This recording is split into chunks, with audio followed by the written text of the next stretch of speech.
Hi, welcome to Marketing Analytics. I'm so glad you're here. I've been teaching marketing analytics for 10 years in the Darden School, and I'm as excited about this today as I was when I started teaching it in 2006. To me, marketing analytics is really about helping marketers make better decisions. And one of the biggest decisions marketing managers make is knowing how much to put money where towards what activity, i.e., resource allocation. There's been a lot of buzz about analytics and marketing analytics lately. For example, this is a quote I found from an IDC report in April 2014. They say that from 2013 to 2020, the digital universe is going to grow by a factor of 10. From 4.4 trillion gigabytes it is today to 44 trillion. It more than doubles every 2 years. I mean, this is all the data that is generated, right? So this tells you how much data is being generated, and all that data has to be harnessed for better analytics and better marketing decisions, right?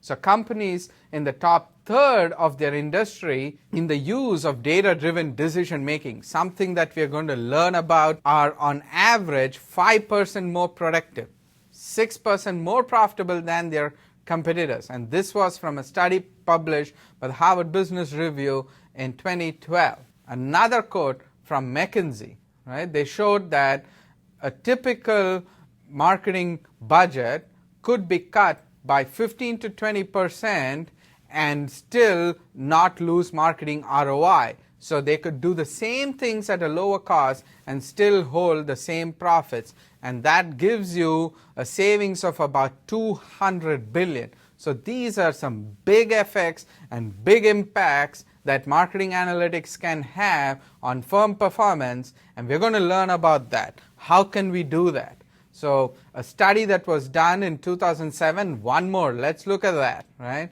So high performers, companies that are better performers, have significant decision support or analytics capabilities. They value analytic insights. They are above average on their analytic capabilities. They make better decisions based on data and use analytics across their entire organizations. So analytics that's infused throughout the organizations and used for everyday decision makers makes a company a better performer.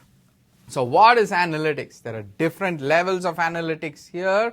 There is descriptive analytics that looks into what happened in the past. Those are your standard reports, ad hoc reports, your query drill rounds, and your alerts, something that is embedded into the IT systems for ages. Now the next level, which we are going to concentrate on, that is at a higher intelligence level than seeing what happened in the past, is looking ahead into the future.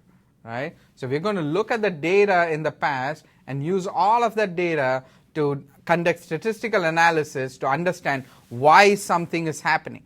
Data is not something that was generated by God and that has just happened without us knowing anything. Data is generated by consumers interacting with a firm every day.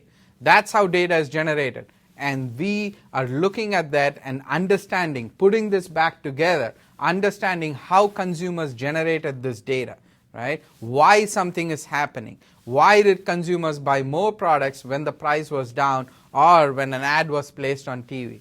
Statistical analysis is going to help us understand the customer's journey from exposure to a brand to a final purchase. And we're going to use all this data to understand the customer journey. And using that, once we know why something is happening, marketers can then ask the question, what if we try this? What if I try a different promotion? What if I change my ad campaign? What would happen? That would be randomized testing, experimentation, to figure out how something changes if we do a different action. And then, using all this information, you can tell what will happen next.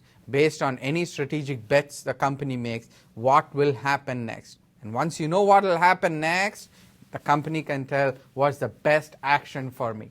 What is the optimal decision that I can make to maximize profits? And that's optimization. So we're going to look at statistical analysis, randomized testing, predictive modeling, and optimization. We're going to look into the future based on what has happened in the past. So analytics is the bridge from the past into the future for marketing. So there's a lot of resources on marketing analytics.